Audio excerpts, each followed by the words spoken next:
10여 년 전만 하더라도 반려동물 미용 스타일은 단순하였다. 소위 귓골이 남기고 빡빡이라는 미용 스타일이 제일 유행하였다. 저자도 수의사지만 소위 귓골이 남기보고 빡빡 미용은 일반 미용사 못지않게 잘한다.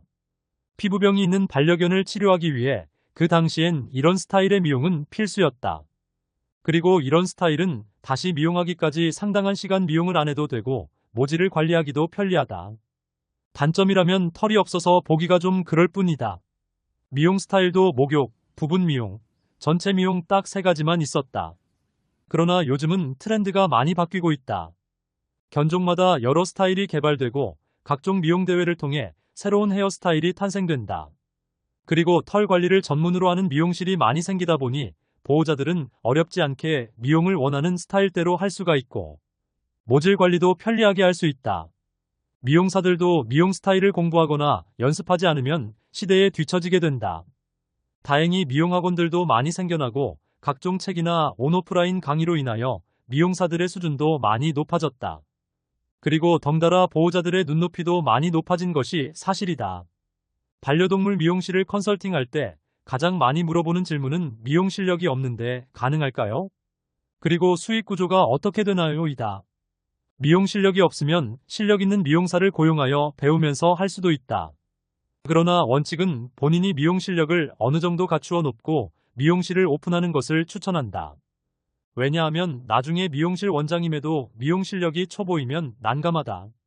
그리고 직원들보다 실력이 없는 원장을 직원들은 존경하거나 따르지 않을 수 있다. 다른 말로 직원들에게 휘둘릴 수도 있단 말이다. 미용실은 고객이 자신이 사랑하는 반려동물을 데리고 와서 예쁘게 미용하여 환골탈태를 기대하는 곳이다. 그래서 기대만큼이나 컴플레인도 많이 발생하는 곳이다. 개원할 때 많이 생기는 컴플레인은 스타일을 충분히 상담하지 않아서 발생하는 미용 스타일 문제이다. 고객은 기존 미용실의 미용 스타일을 생각하며 똑같이 스타일을 설명했을 것이고 미용사는 그 스타일을 본인이 하던 방식으로 미용을 했을 것이다.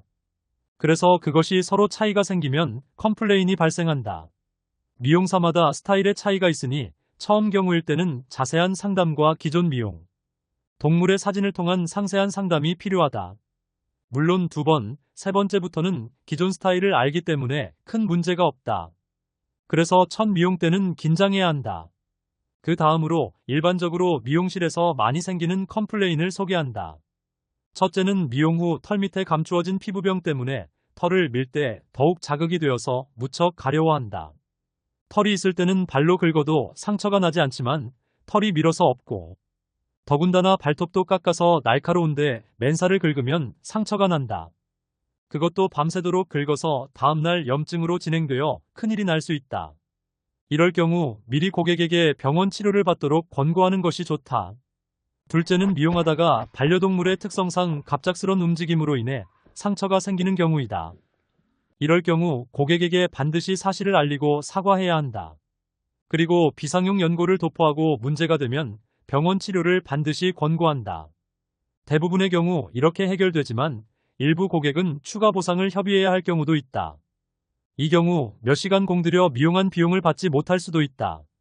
셋째는 미용 후 극심한 스트레스로 인한 소화기 증상이다. 약 2~3시간 동안 미용 테이블에 꼼짝마 자세로 있다 보니 스트레스를 받는 경우가 많아. 미용사들이 조심해서 다루지만 여러 부위를 미용하기 위해서는 포즈를 바꿔가며 미용해야 하므로 어쩔 수가 없다. 예민한 반려동물은 이로 인해 설사를 하거나 며칠 식욕을 잃는 경우도 있다. 물론 대부분은 며칠 지나면 좋아지는데 경험이 없는 보호자는 당황할 수 있으니 미용 후 주의사항이란 프린트지를 나누어 주거나 문자로 주의사항을 알리는 것이 좋다. 미용실을 잘 운영하기 위해서는 몇 가지 고려해야 할 사항이 있다. 첫째, 고객이 원하는 스타일을 대부분 잘 연출할 수 있어야 하며 반려동물도 능숙하게 다룰 줄 알아야 한다. 일부 견종만의 특성 있는 미용 스타일을 모른다거나 가위컷을 못한다면 요즘은 미용실 운영에 힘들 수 있다. 둘째, 매장에서 냄새가 나거나 청결하지 못하면 고객은 불안해한다. 특히 미용기구나 수건의 소독은 필수이다. 셋째, 미용사의 복장도 깔끔하고 청결해야 한다.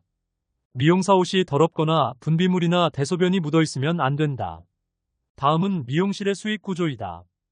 요즘 미용사는 월급제나 인센티브제 또는 이 둘을 조합한 형태로 임금이 지급된다. 1인의 경력 미용사는 하루에 일반 미용, 가위컷, 목욕 등 포함하여 3마리에서 5마리 정도 미용한다. 우리 네트워크 미용실 기준으로 5평에서 10평. 크기 매장에서 1인 미용사 기준으로 하면 보통 400만원에서 600만원의 매출이 나온다.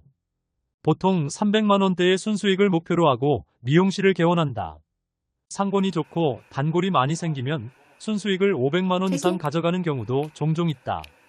미용사들이 미용을 오랫동안 하지 못하는 경우가 많다.